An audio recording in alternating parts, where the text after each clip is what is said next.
Olha, quando a gente pensa em Jonas, a primeira imagem é sempre a mesma, né? O tal do peixe gigante. É quase automático. Mas, e se essa parte, a mais famosa de todas, for na verdade só um detalhe? E se o verdadeiro ponto da história estiver escondido em outro lugar? Pois é, vamos mergulhar fundo nisso, porque o livro de Jonas é muito mais provocador do que parece à primeira vista. Essa é a pergunta de US$ 1 milhão, não é mesmo? Por muito tempo, todo o foco ficou no milagre do peixe. Mas, se a gente olhar com calma para a narrativa, percebemos que o peixe é, na verdade, um veículo, um meio para um fim. A tensão de verdade, o grande drama, não acontece no fundo do mar, mas sim dentro do coração do próprio Jonas. E para a gente entender essa tensão toda, a gente precisa primeiro conhecer o nosso protagonista e o mundo dele. Jonas não é um profeta comum, daqueles que fazem longos discursos. A história dele é uma narrativa, quase uma parábola sobre a sua missão e, o que é mais importante, sobre a sua tremenda relutância em cumpri-la. O ponto-chave aqui, sem dúvida, é o contexto. Pensa só, Jonas viveu no século 8 a.C. e a missão dele? Ir para Nínive. Agora, quem era o pessoal de Nínive?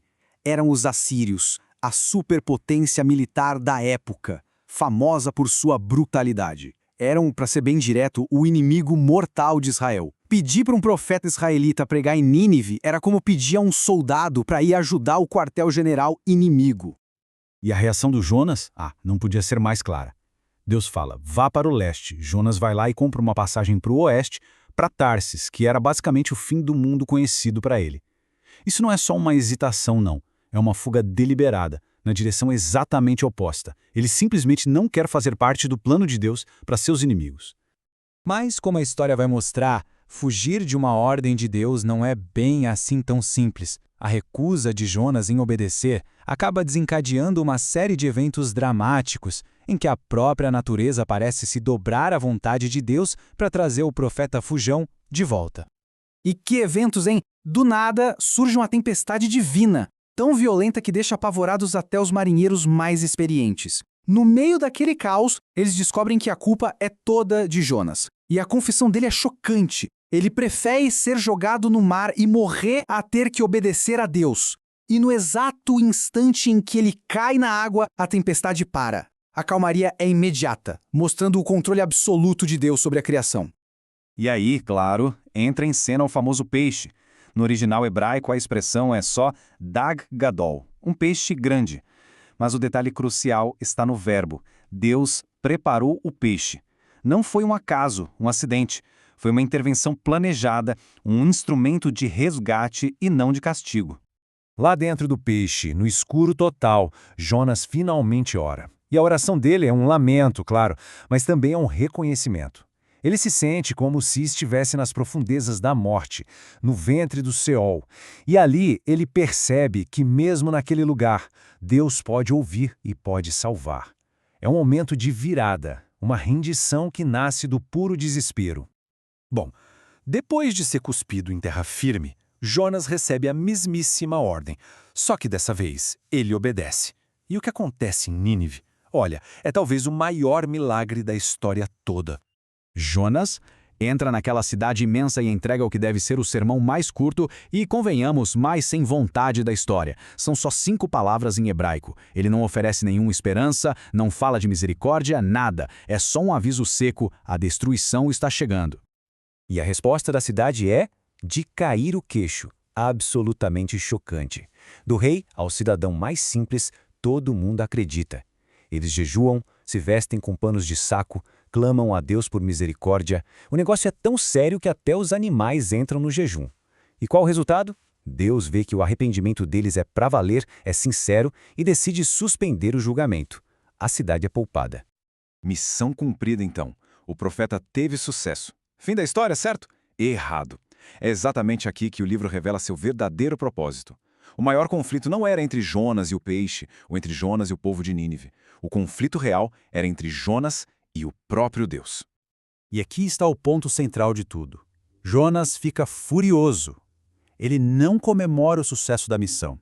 Ele fica com raiva porque Deus foi misericordioso. Ele queria ver os inimigos dele destruídos, não perdoados. A compaixão de Deus, para ele, é uma ofensa.